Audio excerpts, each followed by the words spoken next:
Me jubilé y compré la cabaña de mis sueños en el bosque para, por fin, disfrutar de la paz. Quería silencio. Pero entonces mi yerno, Carlos, llamó por teléfono. Su voz era como el hielo. Mis padres se mudarán contigo a la cabaña.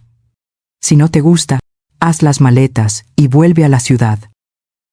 No dije ni una sola palabra, pero mientras él hablaba, yo ya estaba preparando una sorpresa que pondría sus vidas patas arriba. Mi nombre es Elena Herrera. Durante 40 años, fui ingeniera. 40 años de planos, de acero, de hormigón, del rugido constante de Madrid. Había ahorrado toda mi vida. Cada euro ganado con esfuerzo. Cuando llegó la jubilación, reuní esos ahorros. 185.000 euros. No compré un apartamento en la playa ni me fui a un crucero. Invertí hasta el último céntimo en mi santuario. Una pequeña cabaña de madera, escondida en lo más profundo de Asturias. No estaba en un pueblo. Estaba sola. Para llegar, había que conducir 20 minutos por un camino de tierra que la mayoría de la gente pensaría que no lleva a ninguna parte. Eso era exactamente lo que yo quería. Anhelaba el silencio. No el silencio de un apartamento vacío en la ciudad, sino el silencio vivo del bosque. El olor a pino y a tierra húmeda después de la lluvia, el crujido de las hojas bajo mis botas. Después de una vida entera dedicada a los cálculos y al ruido, solo quería sentarme en el porche y no oír nada más que el viento. Lo primero que hice al instalarme fue llamar a mi hija, Isabel. Ella es mi única hija, mi sol. Quería que fuera la primera en saber que había llegado a salvo. Mamá, qué maravilla. ¿Te gusta? Su voz sonaba alegre, pero había algo más. Una nota de tensión que he aprendido a reconocer. Es perfecto, cariño. Más de lo que soñé. Hubo una pausa. Me alegro mucho. De verdad, dijo finalmente. Es solo que, bueno, ya sabes cómo es Carlos. Está un poco inquieto. Le preocupa que estés tan lejos, tan sola. Sabré cuidarme. Isabel, siempre lo he hecho. Lo sé. Mamá. Lo sé. Es solo que él. Dale recuerdos. La interrumpí suavemente. No quería que ese nombre manchara mi primer día. Colgamos. Sí. Sabía perfectamente cómo era Carlos. No pasó ni una hora. Estaba deshaciendo una caja de libros cuando mi teléfono vibró sobre la mesa de pino. El nombre Carlos brillaba en la pantalla. Un escalofrío me recorrió la espalda. Un reflejo automático. Respiré hondo y contesté. Elena. Ni hola, suegra. Ni qué tal el viaje. Directo al grano. Su tono no era de petición. Era una directiva. Mis padres, Leandro y Gracia, acaban de perder su casa. Ha habido un problema con el banco. Se van a mudar a tu cabaña. El aire salió de mis pulmones. Miré alrededor de mi pequeño refugio. La chimenea de piedra. La única habitación. La pequeña cocina. Carlos. Eso no es posible, dije. Y me sorprendió lo firme que sonaba mi voz. Esta cabaña es diminuta. Apenas hay sitio para mí. Compré este lugar específicamente para estar sola. Bueno, pues tendrás que hacer sitio, espetó. Pude oír su sonrisa condescendiente a través de la línea. Era el mismo tono que usaba cuando le explicaba algo a Isabel, y ella no entendía. Llegarán el viernes por la mañana. Y honestamente, Elena, si no te gusta, puedes recoger tus cosas y volver a Madrid. Nosotros nos encargaremos de la cabaña. Probablemente sea lo mejor. No estás en condiciones de vivir sola ahí fuera. Y antes de que pudiera responder, colgó. Clic. El silencio de la cabaña era ahora ensordecedor. El teléfono se sentía pesado y frío en mi mano. Sentí la sangre subir a mi cara, un calor que me nublaba la vista. ¿Cómo se atrevía? Después de todo lo que había hecho por ellos, por Isabel. Pero la ira se desvaneció tan rápido como vino. Fue reemplazada por algo diferente. Algo frío, afilado y preciso. La ingeniera en mí tomó el control. Un problema es solo un conjunto de variables que necesitan una solución. Variable 1. Carlos cree que soy débil y vieja. Variable 2. Sus padres creen que pueden simplemente aparecer y tomar lo que es mío. Variable 3. Están en Madrid. Yo estoy en Asturias. Variable 4. Este es mi territorio. Empecé a trazar un plan. Un plan metódico. No hice las maletas. No lloré. Cogí las llaves de mi coche y conduje de vuelta por el camino de tierra. Mi destino, la estación de guardabosques del Parque Nacional de Picos de Europa. Entré en la pequeña oficina. Olía a madera mojada y a café fuerte. Un hombre con el uniforme verde del parque levantó la vista de sus papeles. Puse mi mejor cara de abuela encantadora y ligeramente confundida. Buenos días. Perdone que le moleste. Soy Elena Herrera. Acabo de mudarme a una cabaña por la zona del río. El guardabosques, un hombre llamado Miguel, según su placa, asintió con amabilidad. Verá, continué, bajando un poco la voz. Estoy un poco... Bueno, un poco asustada. Vengo de Madrid, sabe. Y he oído historias. Es verdad que hay actividad de osos por aquí. O quizás, lobos. Miguel soltó una risita amable. Señora, esto es Asturias. Por supuesto que hay lobos. Tenemos manadas por toda la zona. Y osos también. Pero no se preocupe. Ellos nos tienen más miedo a nosotros que nosotros a ellos. Rara vez se acercan a las casas. Me incliné un poco más cerca. Rara vez. Dice. ¿Pero qué los atraería? Él se encogió de hombros. Comida. Basura mal cerrada. Un animal muerto. Si huelen comida fácil, pueden volverse audaces. Pero mientras mantenga todo limpio, no verá ni uno. Comida fácil, repetí en mi mente. Bingo. Muchísimas gracias, Miguel. Me deja usted mucho más tranquila.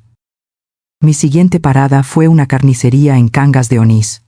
El carnicero, un hombre corpulento con un delantal manchado, me miró con curiosidad.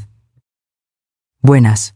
Necesito unos 10 kilos de despojos. Lo más barato que tenga. Hígados. Grasa. Recortes de hueso. Lo que sea que vaya a tirar. Es para... bueno, para compostaje. El hombre levantó una ceja. Pero mi dinero era bueno. 10 kilos. 10 kilos. Confirmé. Regresé al coche con 2 bolsas de plástico pesado que goteaban. El olor a hierro y a matadero era abrumador. Conduje con las ventanillas bajadas. En una tienda de electrónica a la salida del pueblo, compré 2 cámaras de seguridad de alta definición con sensor de movimiento y visión nocturna. Gasté más de lo que quería, pero eran esenciales. Pasé el resto de la tarde instalándolas. No fue difícil. 40 años de ingeniera significaban que sabía cómo seguir un manual. Una apuntando directamente al camino de entrada, oculta entre las hojas de un roble. La otra cubriendo todo el porche delantero. Ambas conectadas a la aplicación de mi teléfono.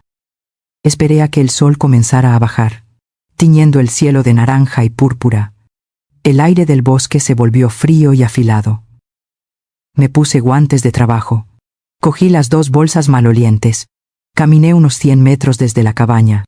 Me aseguré de estar contra el viento, para que el olor no llegara a mi porche, sino que se adentrara en el bosque. Encontré un claro, un lugar perfecto. Vacié las bolsas. El montón de carne cruda, grasa y vísceras era grotesco sobre la alfombra de hojas. Era un festín, una invitación abierta. La naturaleza, pensé, se encargaría del resto.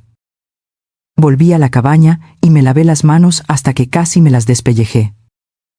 Revisé las cerraduras de las puertas y ventanas 2 veces.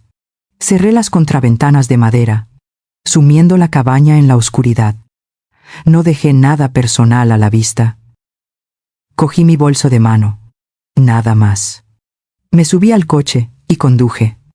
Dejé atrás mi santuario, mi sueño, y me adentré en la autopista. Fueron 4 horas largas de vuelta a Madrid, el apartamento que aún no había vendido. Me senté en mi viejo salón, rodeada de cajas a medio hacer. El contraste entre el aire viciado de la ciudad y el aire puro que acababa de dejar era doloroso. Pero no había tiempo para la autocompasión. Abrí la aplicación de las cámaras en mi teléfono. La conexión era estable. La imagen era clara, ahora en visión nocturna verde. El porche vacío. El camino de entrada silencioso. Todo estaba listo. Carlos dijo que vendrían el viernes. Ahora, solo tenía que esperar. Pasé el resto del jueves con el teléfono en la mano. Cada vibración era una sacudida. Pero solo eran correos basura y notificaciones del banco. Vi anochecer sobre los tejados de Madrid. La aplicación de la cámara mostraba el bosque. Ahora, en un verde fantasmal. No hubo movimiento, salvo una lechuza que pasó volando. Dormí en el sofá, vestido, despertándome cada hora para revisar la pantalla. El montón de carne seguía allí, intacto. Empecé a sentir un nudo en el estómago. ¿Y si los animales no venían? ¿Y si mi plan era una estupidez? Llegó la mañana del viernes. Me hice un café que no podía saborear. Mis ojos estaban pegados a la pantalla. 9 de la mañana. 9:30. Mi pulso era irregular. A las 10 en punto, la cámara del camino de entrada cobró vida. Un sedán gris, demasiado limpio para el campo, apareció traqueteando por el camino. Se detuvo bruscamente frente al porche. Eran ellos. Leandro y Gracia. Leandro salió primero del coche. Era un hombre bajo y blando, con un chándal caro. Gracia salió por el otro lado, tirando de su abrigo de piel sintética, como si la protegiera del aire puro. El micrófono de la cámara del porche se activó. ¿Pero qué es este cobertizo? La voz de Gracia era aguda y cortante. Carlos dijo que era una casa. Huele a pino y a tierra. Leandro pateó una piedra del camino. No te preocupes, cariño. Le pondremos remedio. Unas cuantas alfombras. Quitaremos todos estos árboles feos. Elena no se quedará mucho tiempo. Carlos dijo que está perdiendo la cabeza. Se acercaron al porche, Gracia tapándose la nariz con un pañuelo. Y entonces, sucedió. Justo cuando Leandro levantaba la mano para golpear la puerta, un movimiento apareció en el borde de la pantalla, saliendo del bosque, a la izquierda, donde había dejado el claro. No era uno, eran 3. 3 lobos ibéricos. Eran magníficos, más grandes de lo que había imaginado. De pelaje gris y fuego. No se movían rápido. Caminaban con una confianza perezosa, con los ojos fijos no en la casa, sino en dirección al claro que estaba fuera de cámara. Gracia fue la primera en verlos. Dejó escapar un sonido que no era humano, un chillido agudo, que cortó el aire del bosque. Leandro. Dios mío. Lobos. Leandro se giró. Se quedó congelado por un segundo. Luego, su cara se descompuso. Al coche. Al coche ahora. Fue patético. Tropezó hacia atrás, cayendo sobre el escalón del porche. Gracia no lo esperó. Corrió hacia el lado del pasajero, gritando sin parar. Leandro se levantó, se metió en el coche, y pude oír el motor rugir. Las ruedas traseras escupieron grava. El sedán gris dio un bandazo, y desapareció por el camino de entrada a toda velocidad. Y luego, silencio. En la pantalla de mi teléfono, los 3 lobos se detuvieron. Miraron en dirección al coche que huía, casi con aburrimiento. Luego, uno de ellos giró la cabeza y trotaron calmadamente hacia el claro, desapareciendo de la vista. Me quedé mirando la pantalla, el porche vacío, el camino de entrada vacío. El único sonido era el viento en los pinos. No eran agresivos. No habían atacado. Simplemente estaban allí. Habían venido a por el festín que les había preparado. El teléfono sonó en mi mano casi de inmediato. Carlos. Deslicé el dedo. Puse el altavoz. Elena. Era un rugido. Un alarido tan fuerte que el altavoz del teléfono distorsionó el sonido. ¿Qué has hecho? ¿Qué demonios has hecho? Casi matas a mis padres. Tomé un sorbo de mi café frío. No sé de qué me hablas, Carlos, dije con la voz más tranquila que pude encontrar. Lobos. Los atrajiste. Les tendiste una trampa. Podrían estar muertos. Carlos, dije, y mi voz era ahora puro hielo. Compré una casa en mitad de los picos de Europa. Esto es el territorio de los lobos. Es su casa, no la mía. Quizás. Si hubieras tenido la decencia de consultarme antes de enviar a tus padres a invadir mi propiedad, te lo habría explicado. Tú, bruja, tartamudeó. Pagarás por esto. Estás loca. Estás senil. Voy a hacer que te encierren. Que tengas un buen día, Carlos. Colgué.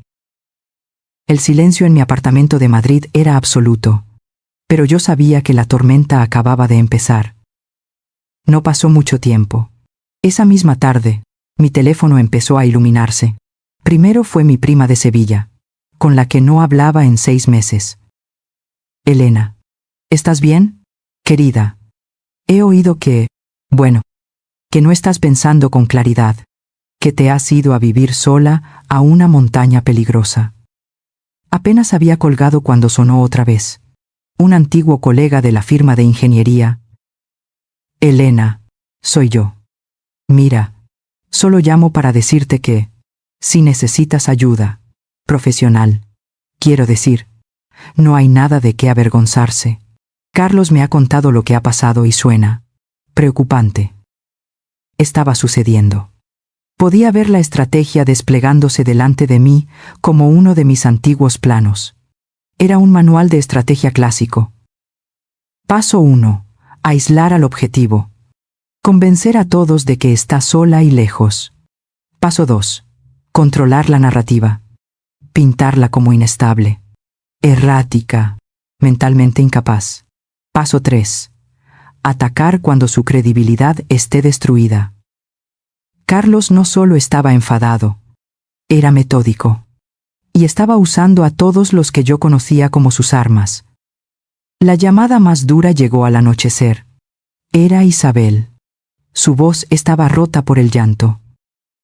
Mamá, no puedo creer lo que has hecho. Los padres de Carlos. Pusiste sus vidas en peligro. Sentí una punzada en el pecho, afilada y fría. Estaba usando a mi propia hija. Le estaba mintiendo. Isabel, cariño, tienes que escucharme. No fue así. Simplemente. No. Mamá, tú escúchame. Carlos me lo contó todo. ¿Cómo los engañaste para que fueran allí, sabiendo que era peligroso? ¿Por qué haces esto? Él solo intenta ayudar. Está preocupado por ti. Dice que estás actuando de forma extraña, que no eres tú misma. Cerré los ojos. El dolor fue breve, pero intenso. Él la tenía completamente cegada. Discutir era inútil. Solo reforzaría la narrativa de que yo era difícil e irracional. Cariño, dije, con la voz más suave que pude. Estoy bien. Hablamos luego. De acuerdo. Colgué antes de que pudiera responderme. Bien. La guerra no sería en el bosque. Sería aquí abajo, en el mundo real. A la mañana siguiente, conduje de vuelta a Asturias, Pero no fui a la cabaña. Fui directa a Cangas de Onís. Aparqué y llamé a Leandro. Sorprendentemente, contestó. Probablemente esperaba una disculpa. Leandro, dije, en tono de negocios. Estoy en la ciudad. Tenemos que hablar. Los espero a ti y a Gracia en el Café Central, en la plaza, en 30 minutos. En 30 minutos. Colgué. Elegí el café a propósito. Era el lugar más concurrido y público del pueblo. Me senté en una mesa de la terraza, bajo el sol de la mañana, pedí un café solo y esperé. Saqué una carpeta de mi bolso. Llegaron 10 minutos tarde. Parecían fuera de lugar con sus ropas de ciudad. Gracia me miraba como si yo fuera algo que había pisado. Leandro intentaba parecer intimidante, pero solo parecía un niño enfurruñado. Se sentaron. No pidieron nada. ¿Qué quieres?, espetó. Gracia. Deslicé la carpeta por la mesa hacia ellos. La abrieron. Dentro había un documento de 3 páginas. Es un contrato de alquiler, expliqué tranquilamente. Standard. Si queréis vivir en la cabaña, esas son las condiciones. 200 euros por semana. Pago por adelantado. Cubre el desgaste y el uso del pozo. Y... por supuesto, añadí, mirándolos fijamente, no se admiten otros huéspedes sin mi permiso explícito. Leandro se puso rojo. Un contrato.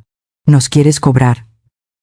Gracia soltó una carcajada seca y desagradable. Avara. Eres una vieja avariciosa. Después del trauma que nos hiciste pasar. Me recliné en mi silla. Tomé un sorbo de mi café. Estaba perfectamente amargo. Esa es la oferta. No es una negociación. O la firmáis y me dais el depósito del primer mes ahora mismo. O tenéis que buscar otro sitio donde vivir. Porque, y aquí me incliné hacia ellos, no vais a volver a poner un pie en mi propiedad sin mi permiso. Se quedaron boquiabiertos.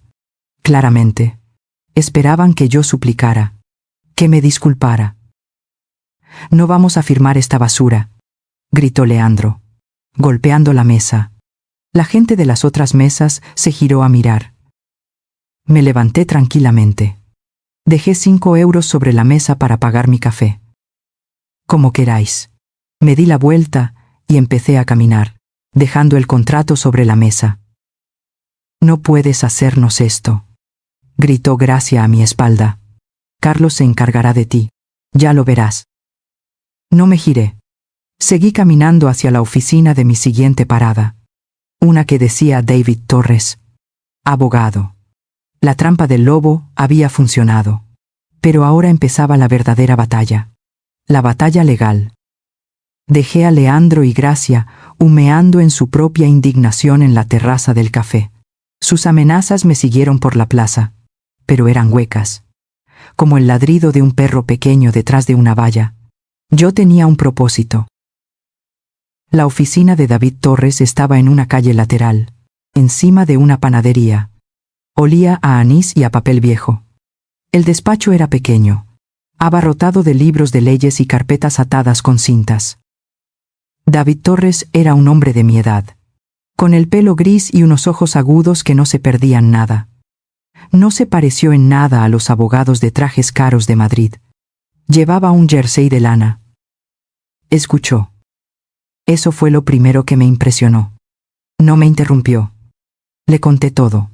Desde la primera llamada de Carlos hasta el incidente de los lobos, le hablé de la campaña de desprestigio y de la escena en el café esa misma mañana. Cuando terminé, se reclinó en su silla, que crujió en protesta. Señora Herrera, dijo, y su voz era tranquila. Usted no es ninguna víctima. Es una ingeniera. Ha manejado esto con una lógica impecable. La trampa de los lobos fue poética. Y la idea del contrato de alquiler fue brillante. Establece un límite legal claro. No he venido a que me felicite, señor Torres. He venido a construir un muro. Un muro legal tan alto que ni Carlos ni sus padres puedan escalarlo. Él asintió lentamente. Bien. Empecemos. Necesito las escrituras de la cabaña, los extractos bancarios de los últimos 6 meses, cualquier correspondencia, y el vídeo de las cámaras. Pasé el resto del día recopilando documentos. Esa noche, de vuelta en la seguridad de mi cabaña, con las cámaras activas y las puertas cerradas, recibí la llamada que estaba esperando. Pero no era de Carlos. Era Isabel. Su voz no era la del llanto enfadado de la última vez. Era algo peor. Era un susurro roto, avergonzado. Mamá. Esperé. Mamá. Lo siento. No. No sabía. No sabías qué, Isabel. Se rompió. El llanto era profundo, doloroso. No es culpa suya, mamá. Es que lo han perdido todo, todo. Mi corazón se contrajo, pero mantuve la voz firme. Como, Isabel. El susurro fue casi inaudible. Juego. Apuestas en línea. El padre de Carlos, Leandro, apostó el dinero de la hipoteca. Todo. 47.000 euros. El banco les quitó la casa la semana pasada. 47.000 euros. El aire se volvió frío y denso en mis pulmones. Esto no era arrogancia. Era una desesperación absoluta. Podrida. Estaban huyendo de las deudas. Y Carlos lo sabía. Él solo intentaba arreglarlo. Mamá, dijo ella, con la voz quebrada. Intentaba protegerlos. Dijo que podíamos. Podíamos usar tu cabaña. Dijo que podríamos ponerla en un fideicomiso familiar. Para planificación patrimonial. Dijo. Para protegernos a todos. Por si te pasaba algo. Ahí estaba. La frase clave. Planificación patrimonial. Un escalofrío me recorrió la columna vertebral, tan frío que me hizo temblar. No era un escalofrío de miedo. Era de absoluta y aterradora claridad. Los planos de la estafa se desplegaron en mi mente. La campaña de está perdiendo la cabeza. La necesidad urgente de instalar a sus padres en mi casa. El fideicomiso familiar. No querían un techo. Querían mi activo. Querían mi cabaña de 185.000 euros para pagar la deuda de juego de 47.000 euros de Leandro. Isabel, dije, y mi voz era plana, sin emoción. Tengo que irme. ¿Hablamos mañana? Colgué antes de que pudiera decir más. Mis manos estaban quietas. Mi pulso era firme. La ingeniera tenía un nuevo problema que resolver. A la mañana siguiente, estaba de vuelta en la oficina de David Torres a las 9 en punto. Le expuse la nueva información. La deuda de juego. El fideicomiso familiar. La amabilidad desapareció de los ojos de Torres. Su mirada se endureció. Elena, dijo bruscamente. Esto cambia las cosas. Planificación patrimonial combinado con esta mentalmente inestable no es solo una táctica de intimidación. Esos son los términos exactos que se usan en los tribunales para solicitar una tutela. Quieren que un juez te declare incompetente para poder tomar el control legal de tus bienes. Asentí. Eso mismo supuse. ¿Qué hacemos? No nos defendemos. Atacamos primero. Legalmente, dijo Torres. Se puso en modo de trabajo. Vamos a crear un fideicomiso en vida revocable. Hoy mismo. Pondremos la cabaña, sus cuentas bancarias principales. Todo. Dentro de ese fideicomiso. Usted será la beneficiaria principal. Por supuesto. Pero nombraremos a un fiduciario independiente. Alguien que no sea de la familia. Si me lo permite, yo mismo asumiré ese papel. ¿Qué significa eso? Exactamente. Significa que, aunque usted controla todo, si alguien intenta solicitar una tutela, se enfrentará a mí, un abogado, y el fideicomiso demostrará que usted ya ha tomado medidas prudentes y cuerdas para gestionar su patrimonio. Hará que su argumento de incompetencia parezca ridículo. Pasamos 4 horas redactando los documentos. Cuando llegó el momento de nombrar a los herederos, me detuve. Mi heredera es Isabel, dije con firmeza, pero tengo una condición. David Torres me miró por encima de sus gafas. Quiero una cláusula. Isabel heredará el 100%. Sí, en el momento de mi muerte. Está divorciada de Carlos. Oh. Añadí. Si Carlos firma un documento notariado, renunciando a cualquier derecho o reclamación sobre el fideicomiso y todos sus activos. Torres levantó una ceja. Eso es restrictivo. Es necesario, respondí.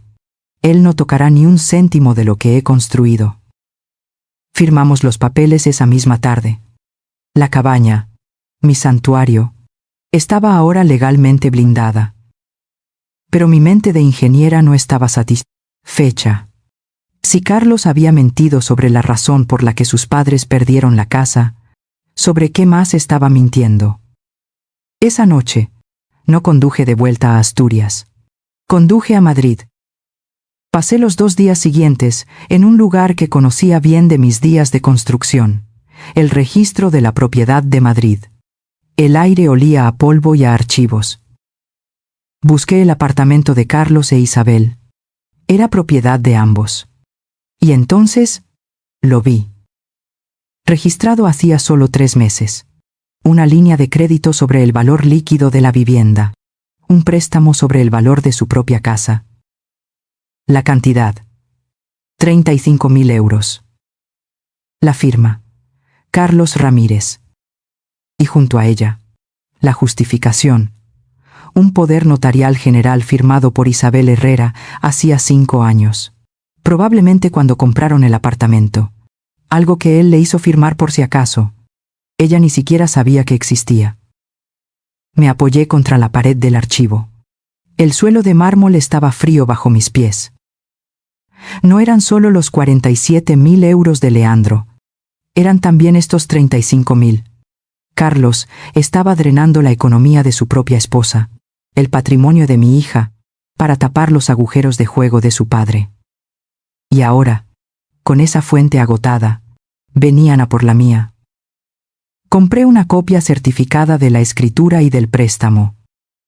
Regresé a mi cabaña en Asturias con los papeles en mi bolso. El aire del bosque olía dulce, pero yo solo podía oler la podredumbre de sus mentiras. Necesitaba pensar, preparar el siguiente movimiento. No tuve que esperar mucho. Pasó una semana. Debió de ser el tiempo que tardó Carlos en descubrirlo. Tal vez intentó acceder a mis cuentas bancarias. Tal vez un abogado suyo revisó el registro de la propiedad y vio el nuevo fideicomiso. No llamó. Apareció. Era un martes por la tarde. Yo estaba leyendo en el porche. Su sedán gris subió por el camino de tierra como un demonio, levantando una nube de polvo. Se detuvo de golpe. Se bajó del coche dando un portazo. Su cara era una máscara de furia púrpura. Me levanté tranquilamente. Dejé mi libro. Entré en la casa. Cerré la puerta con llave. Fui a la cocina. Cogí mi teléfono. Lo apoyé en el alféizar de la ventana de la cocina, que daba directamente a la puerta principal. Abrí la aplicación de la cámara y pulsé grabar vídeo. Justo a tiempo.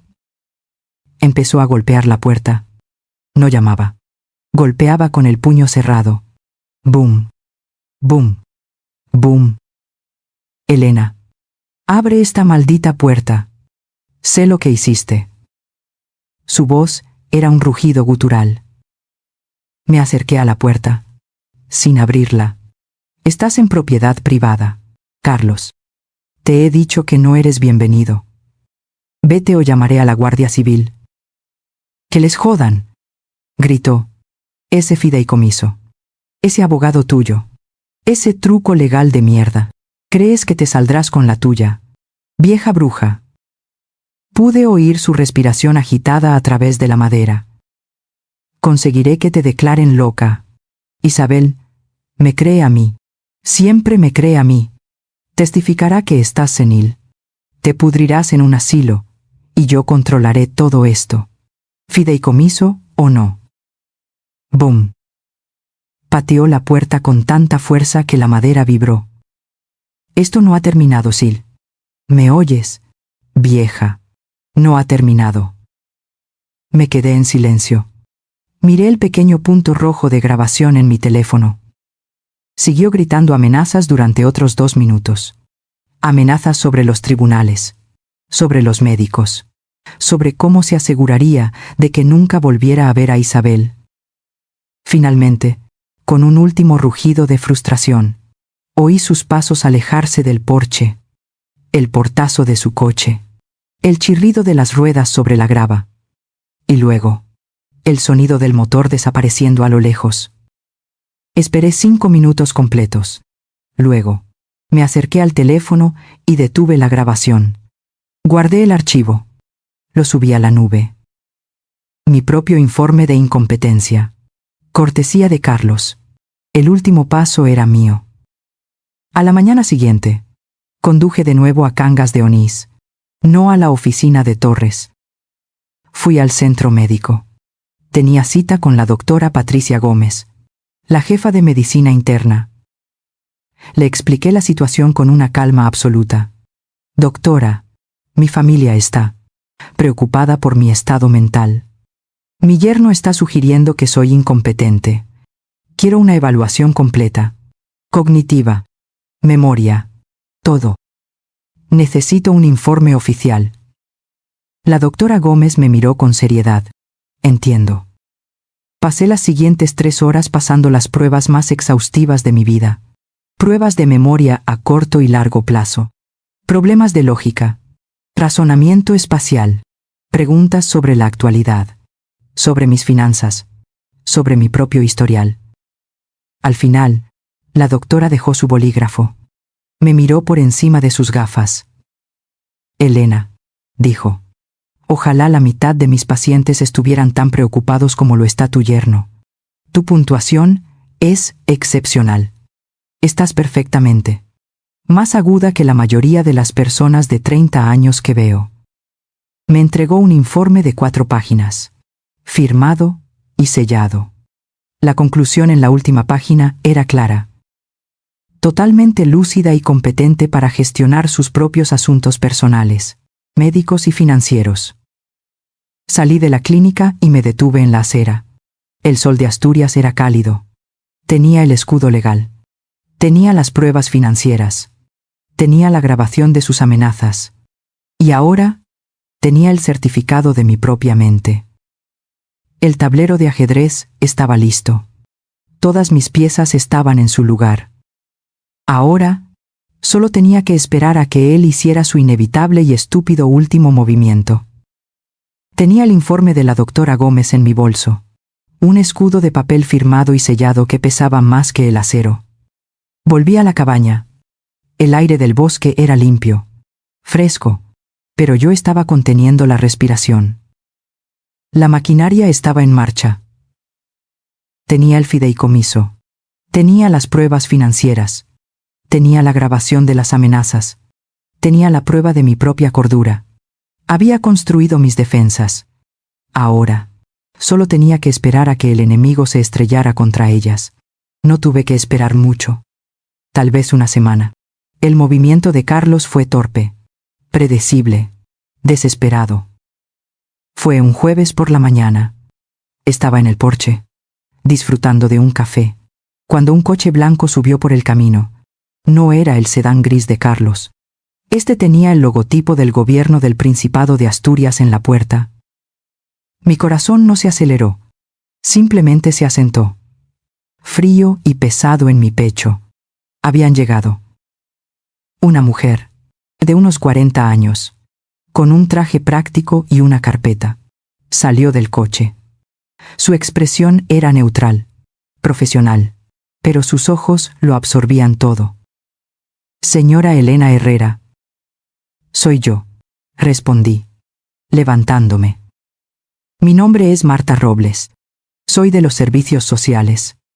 Hemos recibido una denuncia anónima expresando preocupación seria por su bienestar. ¿Le importaría si hablamos dentro? La denuncia. La campaña de esta loca había llegado a su conclusión lógica. Por supuesto. Pase, dije con calma. Estaba a punto de prepararme un té. ¿Le apetece uno? Ella entró, invisiblemente sorprendida por la calma. Sus ojos recorrieron la cabaña. Buscaba desorden, suciedad, abandono, peligro. Encontró orden. Libros en las estanterías, una cocina impecable, y sobre la mesa del comedor, los planos en los que estaba trabajando para un pequeño puente sobre el arroyo. No. Gracias, dijo, sentándose en el borde de la silla. Abrió su carpeta. Señora Herrera, la denuncia es específica. Alega que usted vive en un aislamiento total, que su estado mental no es estable. Y, aquí bajó la voz, que podría tener armas de fuego en la casa y suponer un peligro para usted o para otros. Sonreí. Una sonrisa pequeña. Cansada. Armas. Repetí. No. Solo tengo libros. Y mi mente. Que, al parecer, es lo que más les preocupa. Fui a mi escritorio. Saqué mi propia carpeta y la puse sobre la mesa frente a ella. Señorita Robles, entiendo que tiene que hacer su trabajo. Permítame hacérselo mucho más fácil.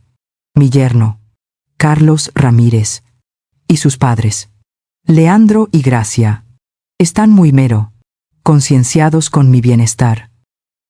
Abrí la carpeta. Esto, le dije, entregándole el primer documento, es una evaluación de competencia mental completa, realizada la semana pasada por la doctora Patricia Gómez, jefa de medicina interna aquí en Cangas de Onís. Vi cómo sus ojos recorrían rápidamente las 4 páginas, deteniéndose en la conclusión, totalmente lúcida y competente, para gestionar sus propios asuntos personales, médicos y financieros. Su postura cambió visiblemente. La rigidez profesional se suavizó. Esto es muy reciente, dijo. Anticipé esta visita, respondí. Ahora, esto. Le entregué la copia del fideicomiso en vida revocable. Mis finanzas, incluida esta cabaña, están en un fideicomiso gestionado profesionalmente, con el abogado David Torres como fiduciario independiente. Y finalmente, saqué mi teléfono.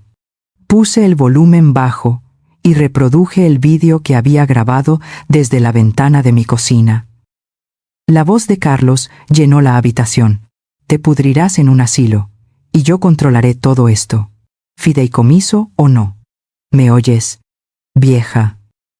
La señora Robles escuchó, su rostro impasible, pero vi sus nudillos blanquearse mientras apretaba su bolígrafo. Apagué el teléfono. El silencio en la cabaña era absoluto. Ella cerró su carpeta. Se levantó. Señora Herrera, creo que tengo todo lo que necesito. De hecho, tengo más de lo que necesito. Lamento profundamente haberla molestado. La acompañé hasta la puerta.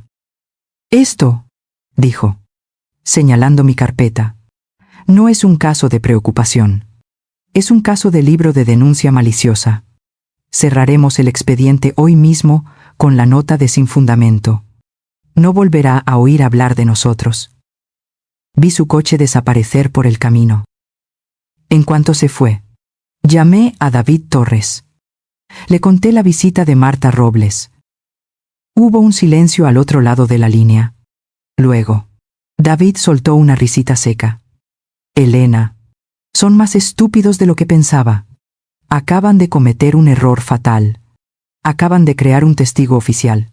Déjame hacer un par de llamadas. Volvió a llamar 2 horas después. Su voz vibraba con esa emoción contenida que tienen los abogados cuando huelen sangre en el agua.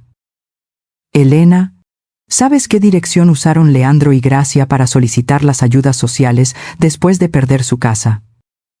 Me senté. No. La dirección de tu cabaña. El aire salió de mis pulmones. No puede ser. Oh. Sí. Lo han estado haciendo durante semanas. Están usando tu dirección para recibir correo oficial de los servicios sociales, probablemente para intentar establecer algún tipo de residencia legal. Eso, Elena, no es un asunto civil. Es fraude postal. Es un delito federal. Y ahora tenemos a una trabajadora social, la señora Robles, que puede testificar oficialmente que no viven ahí. ¿Qué hacemos? Tú no haces nada, dijo. Yo me encargo. A la mañana siguiente, David Torres condujo a la capital, a Oviedo. Presentó una denuncia formal ante las autoridades federales, adjuntando la declaración jurada de Marta Robles, las pruebas de las cámaras de seguridad y las cartas de los servicios sociales que habían llegado a mi buzón. El mecanismo del gobierno, lento, pero imparable, empezó a girar. Mientras esa maquinaria avanzaba, David seguía tirando del hilo financiero de Carlos. Era un hombre minucioso. Me llamó una semana después. Elena, estás sentada. Siempre. David. Carlos Ramírez no ha pagado la hipoteca de su apartamento en Madrid. Lleva 3 meses de impago. ¿Cómo? Pero si sacó el préstamo HELOC de 35.000 euros. Se ha ido. Elena, se ha fundido. Todo. La deuda de juego de su padre. O quizás la suya propia. ¿Quién sabe? El banco ha iniciado el proceso de ejecución hipotecaria. Isabel va a perder su casa. Un hielo se instaló en mi pecho. Mi hija iba a quedarse en la calle. Todo por culpa de él. La ira fue tan súbita y caliente que tuve que cerrar los ojos. David, dije, abriéndolos. La ira se había ido. Ahora era acero. No. No lo hará. ¿Quién posee la deuda? El Banco Santander. ¿Parece? Cómprala. Hubo un silencio total. ¿Qué? No, Dermaso. David, tengo los ahorros de toda mi vida. Cómprala. Compra la deuda hipotecaria de su apartamento. Ahora. Elena, eso es increíblemente agresivo. Es necesario. No lo hagas a mi nombre. Crea una empresa. Una sociedad limitada. Gestiones de Asturias S. L. O algo así. Que la empresa compre el préstamo impagado. Conviérteme en su acreedora. Pude oír la sonrisa en la voz de David. Mountain Holdings LLC. Dijo. Me gusta. Muy bien. Elena. Manos a la obra. Tardó 2 semanas. 2 semanas de papeleo infernal y transferencias bancarias que hicieron sudar mis palmas. Pero al final, se hizo yo. A través de una empresa fantasma anónima. Era dueña de la casa de mi hija. Y Carlos no tenía ni la más remota idea. Era el momento. El jaque mate. Llamé a Isabel. Contestó al segundo tono. Su voz débil. Agotada. Mamá. Hola, cariño. Necesito que vengas a la cabaña. Sola. Hay algo que tienes que ver. Es importante. Carlos dice que no debería hablar contigo. Dice que estás. Isabel. La interrumpí. Y mi voz no admitía discusión. Sola. Mañana, por favor. Colgué. Llegó al día siguiente, pálida y delgada. La culpa y el estrés la estaban consumiendo. Parecía que había envejecido 10 años. La senté en la mesa de la cocina. Puse 2 tazas de té delante de nosotras. Y entonces, saqué la carpeta. La carpeta final. Isabel, comencé suavemente. Voy a enseñarte una serie de cosas. No voy a gritar. No voy a decirte lo dije. Solo quiero que mires. Como la ingeniera que soy. Solo los hechos. Primero, Puse sobre la mesa la copia del registro de la propiedad de su apartamento. El préstamo HELOC. 35.000 euros. Esto es un préstamo que Carlos sacó usando tu firma, sin tu conocimiento, hace 3 meses. Ella lo miró. Sus ojos desenfocados. No. Eso no puede ser. Él no. Segundo. Puse el informe de David sobre la deuda de juego de Leandro. 47.000 euros. La razón real por la que perdieron su casa. Me dijo que fue un error del banco. Tercero. Puse la notificación de ejecución hipotecaria del Banco Santander. Lleváis 3 meses sin pagar la hipoteca. El banco os va a quitar el apartamento. ¿Por qué? Señalé los otros 2 papeles. Se ha gastado todo vuestro dinero. Isabel se tapó la boca. Las lágrimas empezaron a caer silenciosamente, empapando la madera de la mesa. Cuarto. Puse el informe de la visita de Marta Robles, de Servicios Sociales. El informe que Carlos y Leandro presentaron contra mí, alegando que estoy loca y soy peligrosa. El intento legal de quitarme mi autonomía. Quinto. Puse mi teléfono sobre la mesa y reproduje el vídeo de Carlos pateando mi puerta. Te pudrirás en un asilo. Ella apartó la mirada, sollozando, su cuerpo sacudido por espasmos. Y sexto, dije, mi voz bajando a un susurro. El informe de los investigadores federales, la prueba de que Leandro y Gracia están usando mi dirección para cometer fraude de prestaciones sociales. Isabel se derrumbó. Dejó caer la cabeza sobre la mesa, su cuerpo sacudido por sollozos que venían del fondo de su alma. La verdad, en todo su peso aplastante, la había golpeado. Me senté allí, en silencio, dejándola llorar, dejando que todo se rompiera para poder empezar a construir de nuevo. Mientras ella lloraba, oímos el sonido de coches subiendo por el camino. No 1, 2. Isabel levantó la cabeza, asustada. Miré por la ventana. 2 coches oscuros. Hombres con trajes. No eran policías locales. ¿Qué está pasando? Mamá. Justicia, dije en voz baja. Mi teléfono sonó. Era David. Está hecho, dijo. Los acaban de detener. En la casa de alquiler del pueblo. Fraude federal. Leandro y Gracia estaban fuera del tablero. En ese preciso instante, el teléfono de Isabel sonó. Era Carlos.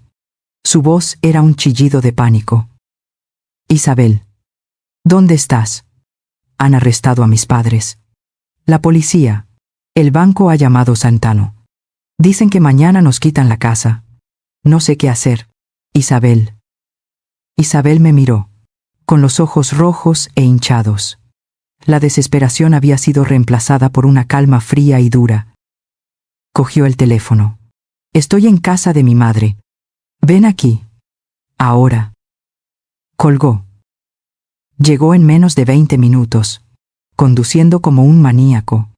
Entró corriendo en la cabaña, sin aliento, con los ojos desorbitados por el terror. Elena, tienes que ayudarnos. Tus contactos, tu dinero, el banco, van a quitar. Siéntate, Carlos, dije. Se detuvo. Vio la mesa. Vio todos los papeles. Vio la cara de Isabel. ¿Qué es esto? Es el final, dije. Leandro y Gracia han sido arrestados por fraude federal. Tú. Isabel lo sabe todo. El préstamo de 35.000. La deuda de juego de 47.000. La ejecución hipotecaria. El vídeo. La cara de Carlos pasó del pánico a la ira, y luego, finalmente, al terror absoluto. Se dio cuenta de que no tenía más movimientos. No puedes vender la casa para salvarte. Le informé con calma. El banco no te dejará. ¿Cómo lo sabes? Siseo. Porque el banco ya no es el dueño de tu deuda. Yo lo soy. Se quedó boquiabierto. Mountain Holdings, LLC. Dije. Mi empresa. Yo soy tu acreedora. Estás acabado. Isabel, suplicó, girándose hacia ella. Cariño, no puedes dejar que haga esto. Es nuestra casa. Isabel se levantó. Le dio una bofetada. El sonido fue seco, limpio, y resonó en la pequeña cabaña. Cállate, Carlos. Puse el último papel sobre la mesa. Un acuerdo de divorcio. Aquí tienes el ultimátum. Le dije. Vas a firmar esto. Vas a renunciar a todos los bienes matrimoniales. Te irás solo con tu coche y tu ropa. A cambio, me incliné. La deuda de 35.000 euros que me robaste. Y la deuda hipotecaria. Las perdonaré. Se las perdonaré a Isabel. Ella se quedará con el apartamento. Libre de cargas. Me miró, buscando una salida. No había ninguna. Si no firmas, añadí, ejecutaré la hipoteca. Os quitaré la casa a ambos. Y te demandaré personalmente por el préstamo HELOC. Te perseguiré hasta el fin del mundo. Tú eliges. Cogió el bolígrafo. Sus manos temblaban tanto que apenas podía sostenerlo. Firmó. Carlos se fue. Desapareció de nuestras vidas. Isabel se divorció. Vendió el apartamento de Madrid, ahora libre de deudas, y usó el dinero para comprar una pequeña casa preciosa en Cangas de Onís, a solo 10 minutos de mi cabaña. Leandro y Gracia fueron declarados culpables. Dada su edad, recibieron 2 años de libertad condicional y la orden de devolver cada céntimo que habían defraudado. Y yo por fin tuve mi paz. Ahora, Isabel viene a cenar 3 veces por semana. A veces nos sentamos juntas en el porche. No hablamos del pasado. Hablamos de los libros que estamos leyendo, de los senderos que queremos explorar. Escuchamos el viento en los pinos, el crujido de las hojas. Y a veces, muy a lo lejos, oímos el aullido de los lobos. Y sonreímos. La historia de Elena demuestra que la inteligencia y la paciencia son las armas más poderosas. ¿Qué parte de su plan te ha parecido más brillante? Tenemos historias increíbles como esta todos los días. Si te gustan las venganzas donde la justicia se sirve fría y con precisión, dale a me gusta. Y si no quieres perderte ni una sola, suscríbete y activa la campanita. La comunidad de historias diarias te está esperando. Déjanos un comentario. ¿Qué habrías hecho tú en el lugar de Elena?